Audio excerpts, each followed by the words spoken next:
저도 세 아이의 엄마고요. 키우면서 병원의 도움을 받을 일이 크게 없었던 이유 중에 하나가 소금을 잘 활용했기 때문입니다. 병원의 도움을 받을 일들은 받으셔야겠지만 아프면서 크는 반응들이 있습니다. 그럴 때마다 약을 먹이고 주사를 맞히고 할 수는 없는 거고 많은 고민들 하실 겁니다. 좋은 소금을 잘 챙겨줬을 때는 항균, 항염 작용하면서 면역이 좋아지기 때문에.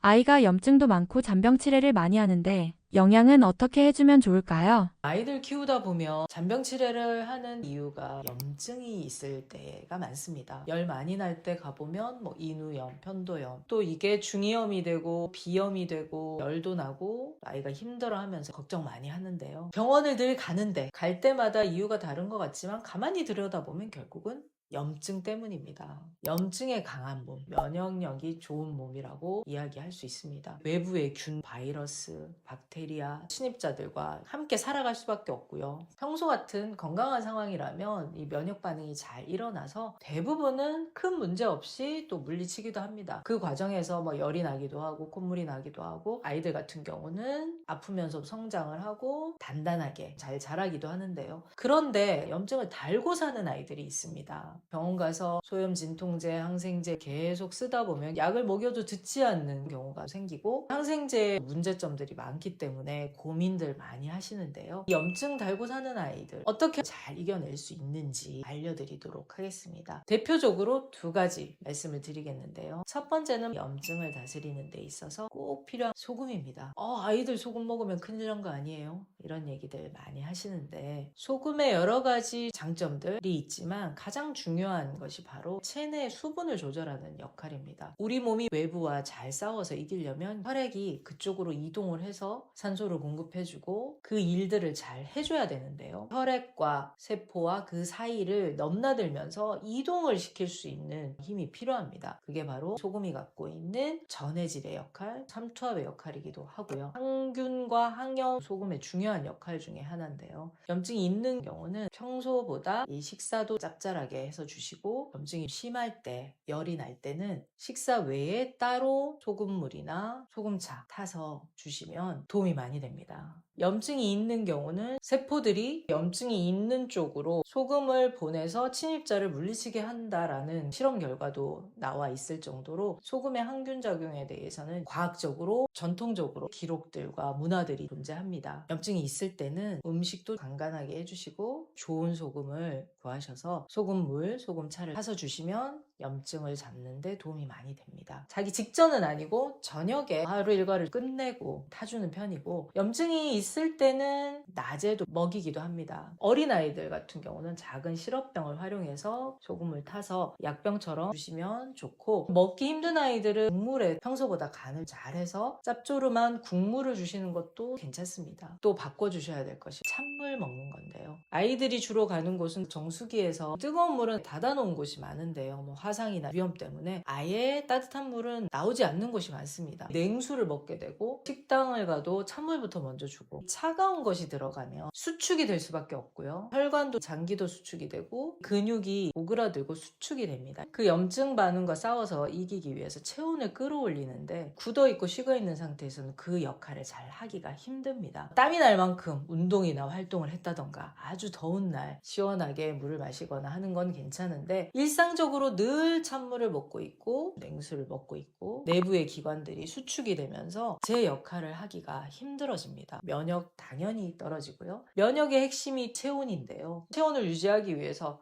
우리 몸에서 먹은 음식들을 열을 만드는데 가장 많은 에너지를 쓰게 되는데요. 그런데 몸이 식어 있는 상황이라면 그 열 만드는데 에너지를 다 쓰고 나머지 것들을 쓸 수 있는 여력이 부족해집니다. 에너지가 낮아지는 상태가 되기 때문에 몸이 식어 있는 아이들, 몸이 냉한 경우는 외부의 공격에 약해질 수밖에 없습니다. 맹수들이 에너지를 보충하고 충전을 하고 있다가 짧은 순간 순발력을 발휘해서 사냥을 해서 잡아먹는데요. 그 시간이 길지가 않습니다. 자율신경 중에서 교감신경과 부교감신경의 자연스러운 흐름들의 변화가 있어야 되는데 몸이 식어 있고 체온이 낮아져 있는 상태에서는 작은 위협이나 돌발 상황도 굉장히 크게 느껴지기 때문에 그걸 해결하기 위해서 여러 가지 반응들을 보일 수밖에 없습니다. 늘 과한 방어와 불안과 편안하지 않은 제대로 쉴 수가 없는 상태가 됩니다. 해독할 수 있는 것들인데도 몸 밖으로 밀어낸다든가 아토피와 비염이나 알러지 같은 반응들처럼 내 안에서 처리를 하지 못하고 밖으로 밀어내는 반응들이 함께 나올 수 있습니다. 체온 유지가 안 되고 찬물 먹고 신체 활동이나 움직임이 많이 떨어져 있는 아이들 같은 경우는 몸이 식어서 생기는 냉증이 많습니다. 몸이 굳어 있고 식어 있기 때문에 열을 만들기 위해서 가만히 앉아 있지 못하고 계속 다리를 떤다든가 틱 증상이 일어난다든지 불안함을 해소하기 위해서 신체 반응들이 같이 올 수가 있습니다. 그래서 바로 찬물을 끊고 따뜻한 물 혹은 상온의 물 주는 건데요. 따뜻한 물을 먹어서 속이 편안해지는 경험들을 하고 나면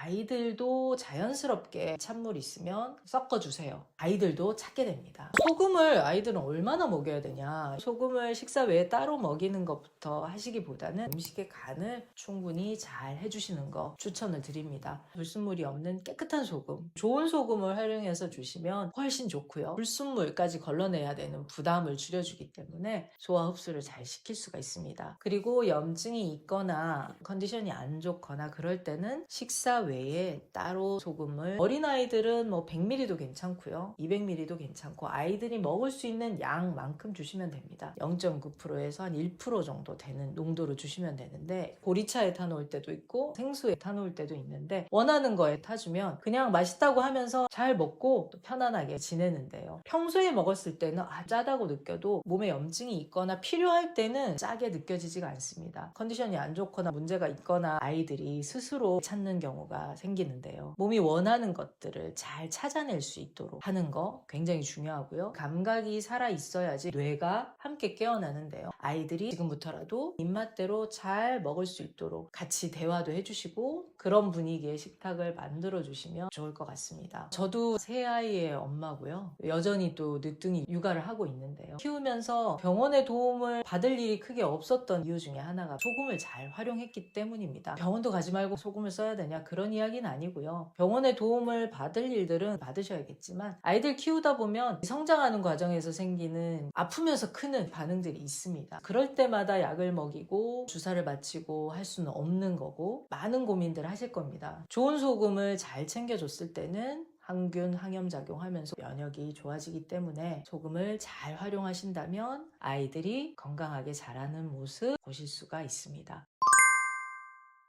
오늘은 염증 달고 사는 아이 2가지 꼭 챙겨야 할 것에 대해서 말씀드렸습니다. 다음 시간에 더 유익한 내용으로 찾아뵙도록 하겠습니다. 고맙습니다.